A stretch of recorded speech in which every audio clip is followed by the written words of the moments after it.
Good morning students. आज हम करेंगे 9th क्लास का चैप्टर 11 के न्यूमेरिकल्स करेंगे कुछ और।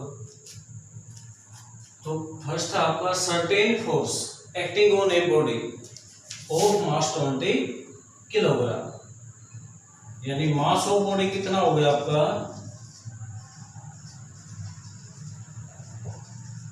m equal 20 kilogram. Changes its velocity, velocity को चेंज कर देता है वो फोर्स फ्रॉम 2 मीटर पर सेकेंड टू 5 मीटर पर सेकेंड, यानी इनिशियल वेलोसिटी कितनी है बॉडी की 2 मीटर पर सेकेंड। तो initial velocity of body, right, इसको हमने u से शो कर दिया या v1 ले सकते हो आप, आपकी बुक में ज्यादातर v1 ही मिलेगा। v1 ले लिया हमने, ये u है तो चलो u ही ले लेते हैं, u भी यूज होता है 2 मीटर पर सेकेंड। फाइनल वेलोसिटी कितनी है बॉडी की फोर्स लगाने के बाद? Final velocity of body v से शो कर दिया, कितनी है 5 मीटर पर सेकेंड। तो बॉडी की एनर्जी भी क्या होगी आपकी अलग अलग होगी। नाउ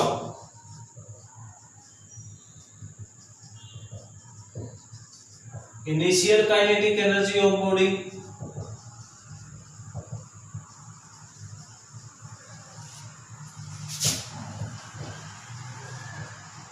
एनर्जी निकाल लेते हैं पहले वर्क डन निकालने के लिए। ke1 से शो कर दिया तो हाफ m u स्क्वायर हो जाएगा, क्योंकि इनिशियल वेलोसिटी आपकी u है, वैल्यू पुट कर दो 1/2 इंटू 20 इंटू u हाफ का 2 का स्क्वायर, ये आ गई आपकी 1/10। तो ये हो गया आपका 1 इंटू 10 इंटू 2 का स्क्वायर क्या हो जाएगा 4, तो 4 इंटू 10 क्या आ जाएगा आपका 40 जूल आ गई आप। अब फाइनल काइनेटिक एनर्जी निकाल लो बॉडी की।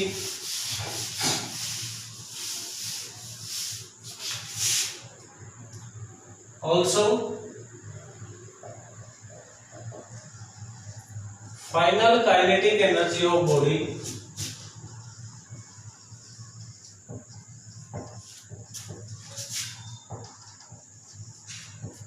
विल बिकम,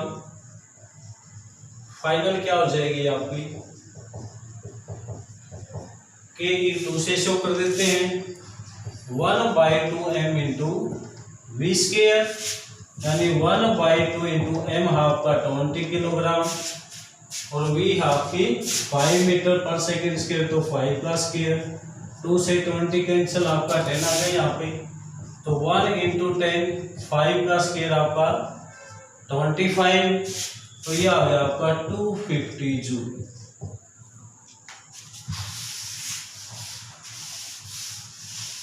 और जो आपका वर्क डन होता है जब बॉडी की वेलोसिटी चेंज हो फोर्स के कारण, we know that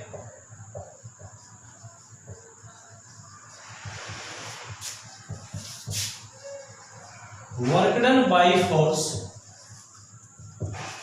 in changing velocity of body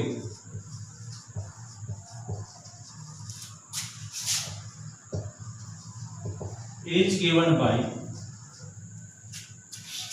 work done किसके इक्वल हो जाएगा आपका change in kinetic energy. Change in kinetic energy मतलब जो फाइनल काइनेटिक एनर्जी है बॉडी की, उसमें से क्या माइनस कर दो इनिशियल काइनेटिक एनर्जी। फाइनल कितनी है आपकी 250 जूल, इनिशियल कितनी है आपकी 40 जूल, तो कितनी हो जाएगी आपकी 210 जूल। तो वर्क डन कितना आ गया आपका 210 जूल। इसका एक छोटा तरीका और है आपका बेटा, क्योंकि जब मेडिकल करोगे आपका मेथड पे कोई ये नहीं होगा कि आपने 10 लाइन में निकाला है 2 में, बस मेथड ठीक होना चाहिए। तीनों वैल्यू लिख लेंगे हम। मास आपका दे दिया 20 किलोग्राम, इनिशियल वेलोसिटी दे दी आपकी 2 मीटर पर सेकेंड, और फाइनल वेलोसिटी दे दी आपकी 5 मीटर पर सेकेंड। तो इसका डायरेक्ट फार्मूला है आपका, we know that work done is given by change in kinetic energy. Delta का मतलब है आपका, यानी जो ट्रायंगल ही शो की हमने छोटे, इसको हम डेल्टा बोलते हैं चेंज इन काइनेटिक एनर्जी क्या हो जाएगा, और ये वैल्यू होगी आपकी हाफ, डायरेक्ट फार्मूला लिख सकते हैं हाफ mv² माइनस u², आ जाएगा आपका 1/2 m है 20, v² 5 वैल्यू है v की आपकी -2 का स्केयर, 2 10, यह आ गया आपका 1 × 10 × 5 का स्केयर 25 - 4, यानी 10 × 21 हो जाएगा ये 210 जूल। ये भी आपका तरीका सही है, आपका पूरे नंबर मिलेंगे इसमें भी आपको। नेक्स्ट है फिर आपका सेकंड न्यूमेरिकल, उसमें दिया है आपको कि कोई ऑब्जेक्ट है कितने मास का, 40 किलोग्राम का, तो लिख लो मास ऑफ ऑब्जेक्ट कितना है आपका 40 किलोग्राम। कितनी हाइट पे रेज कर दिया उसको, above the ground 5 metre height above ground, यानी h हो गया आपका 5 मीटर। अब हमने क्या बतानी है, इसकी पोटेंशियल एनर्जी बतानी है यहाँ पे। तो पोटेंशियल क्या हो जाएगी आपकी, now potential energy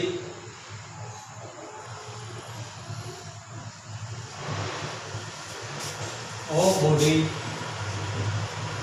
is given bye, या फिर वी नो दैट, ये भी लिख सकते हो आप, पोटेंशियल एनर्जी क्या हो जाएगी mgh, m कितना है आपका 40, g की वैल्यू कितनी दी है आपको 10 मीटर पर सेकंड स्क्वायर, h कितना है 5 मीटर, यहाँ साइड में लिख सकते हो बिकॉज g = 10 मीटर पर सेकंड स्क्वायर। ये आ गई आपकी 40 × 10 400 को 5 से मल्टीप्लाई करोगे 2000। तो 5 मीटर की हाइट पे पोटेंशियल एनर्जी कितनी पड़ी है बॉडी की 2000 जूल है। अब आपको दिया है ऑब्जेक्ट को हमने अलाउड टू फॉल, नीचे गिरने दिया, find its kinetic energy when it is half way down. जब वो आपका आधा नीचे आ जाएगा, यानी 5 मीटर की हाइट पे था तो वो 2.5 मीटर नीचे आ गया आपका, तो उसकी काइनेटिक एनर्जी कितनी होगी। तो बेटा आपको law of conservation of energy में बताया था, जब बॉडी ऊपर से नीचे आएगी तो जितनी काइनेटिक एनर्जी कम होगी, सॉरी पोटेंशियल एनर्जी कम होगी, काइनेटिक क्या होगी उतनी ही बढ़ जाएगी आपकी व्हेन बॉडी फॉल डाउन। जब बॉडी नीचे आती है तो पोटेंशियल घटेगी, काइनेटिक बढ़ेगी, और काइनेटिक उतनी ही बढ़ेगी जितनी पोटेंशियल घट जाएगी। अब बॉडी आपकी कहां पे आई, हाफ वे पे आ गई, half way down.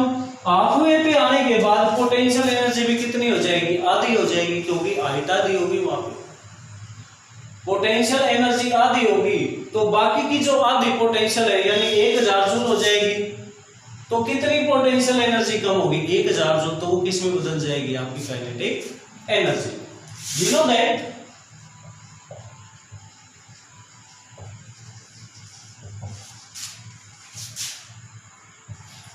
on falling down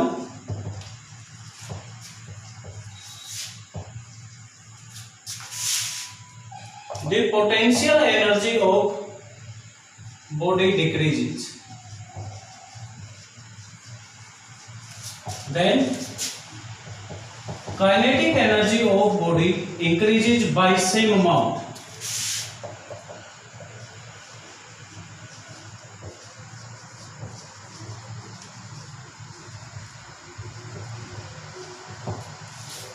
So जब बॉडी किस पे आ जाएगी आपकी half way down, when body is half way down, यानी 2.5 मीटर पे आ जाएगी, 2.5 पे, देन इट्स पोटेंशियल एनर्जी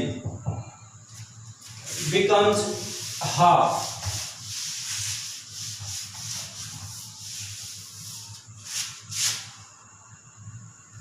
तो उसकी पोटेंशियल एनर्जी कितनी हो जाएगी आपकी, हाफ हो जाएगी, और से 1000 जूल, क्योंकि 2000 थी उसका आधा 1000, सो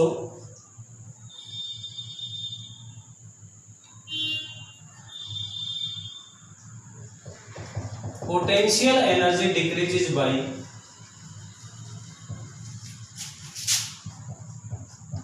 1000 जूल। इतनी कम होगी तो काइनेटिक कितनी बढ़ जाएगी, 1000। मैक्सिमम हाइट पे काइनेटिक 0 होती है आपकी, तो आप पे आने के बाद काइनेटिक कितनी हो जाएगी, जितनी आपकी पोटेंशियल डिक्रीज होगी। Hence kinetic energy of body at half way equal decrease in potential energy 1000 joule. या फिर आप ये भी कह सकते हो कि हाफ वे पे काइनेटिक एनर्जी और पोटेंशियल एनर्जी बॉडी की दोनों क्या होंगी, बराबर होंगी, और हाफ वे पे हाइट आधी हो जाएगी 2.5 मीटर, तो पोटेंशियल एनर्जी भी आप आ जाएगी आपकी 1000। तो पोटेंशियल अगर 1000 होगी तो मिडल पॉइंट पे काइनेटिक भी कितनी होगी, पोटेंशियल के बराबर 1000 जूल आ जाएगी आपकी।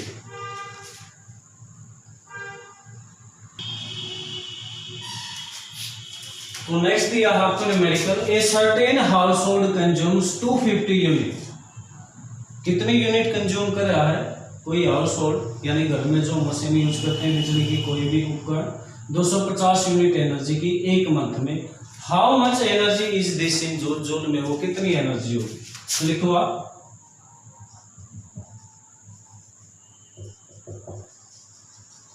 Energy consume in a month, कितनी एनर्जी कंज्यूम की, 250 यूनिट्स। और बेटा यूनिट का मतलब क्या होता है आपका, किलोवाट आवर, यानी 250 kWh किलोवाट आवर। अब हमें पता है, we know that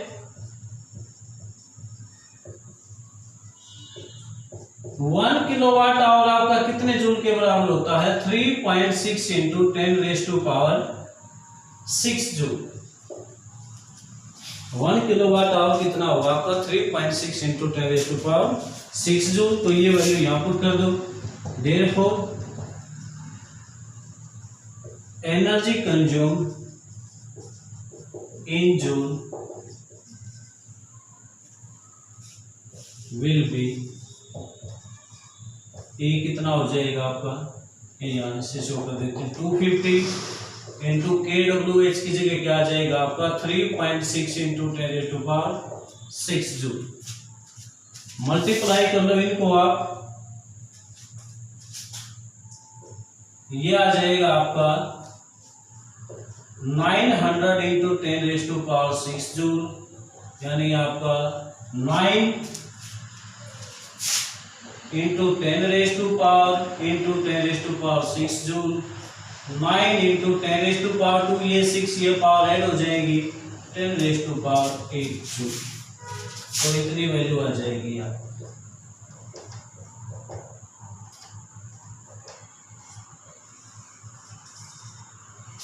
nine into 10⁻8 joule हो जाएगी। तो आज के लिए इतना ही करते हैं, और ये आपका 11 चैप्टर खत्म हुआ। न्यूमेरिकल किए हमने, इसके क्वेश्चन किए, कुछ पढ़ा हमने इसमें वर्क एनर्जी के बारे में। तो इसमें एक छोटा फार्मूला और बेटा आपका वर्क डन का मैं बता देता हूँ आपको इसी में।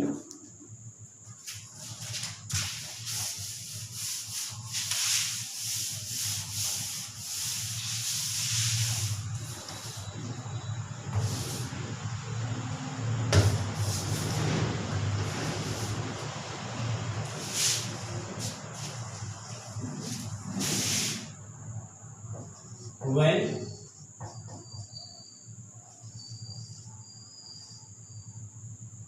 फोर्स एंड डिस्प्लेसमेंट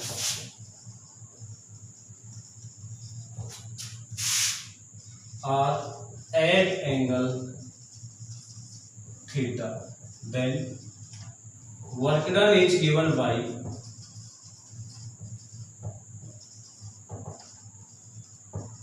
अगर फोर्स और डिस्प्लेसमेंट के बीच में एंगल कितना है थीटा है, तो वर्क डन क्या होगा आपका F S cos theta, F S cos theta. तो ये हो जाएगा आपका, लेट ये फोर्स अप्लाई किया हमने, ये डिस्प्लेसमेंट है, ठीक है, ये बॉडी थी आपकी, यहां से यहां गई डिस्प्लेसमेंट कवर करके एट एंगल थीटा। तो फोर्स डिस्प्लेसमेंट सेम डायरेक्शन में नहीं है आपके, तो वर्क डन हो जाएगा आपका एफ एस कोस थीटा के इक्वल। अब कोस की आपकी कुछ वैल्यूज हैं जिनको हम पढ़ सकते हैं कि आपको एंगल कितने एंगल पे कितनी वैल्यू होगी कोस की, कुछ एक वैल्यू बता देता हूं मैं आपको।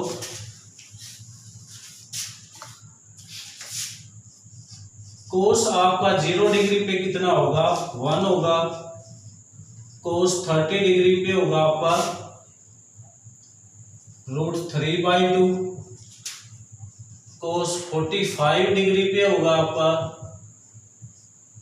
1/√2, कोस 60 डिग्री पे होगा आपका 1/2 और कोस 90 डिग्री पे होगा आपका 0। जब आपकी दो बॉडी पैरेलल होती हैं, फॉर पैरेलल क्वांटिटीज, कोई भी दो क्वांटिटी अगर पैरेलल है तो उनके बीच में एंगल 0 डिग्री होगा। फॉर परपेंडिकुलर क्वांटिटीज, अगर दो क्वांटिटी आपस में परपेंडिकुलर है तो थीटा कितना होगा आपका 90 degree. And for anti parallel, अगर दो क्वांटिटी यहाँ की anti parallel quantities, anti parallel का मतलब बेटा आपका एक अगर लेफ्ट की तरफ है तो दूसरी राइट की तरफ, लेफ्ट ये एफ ले लिया हमने, ये एस, तो इनके बीच में एंगल कितना होगा ये आपका 180 डिग्री, यानी अगर बॉडी अपोजिट डायरेक्शन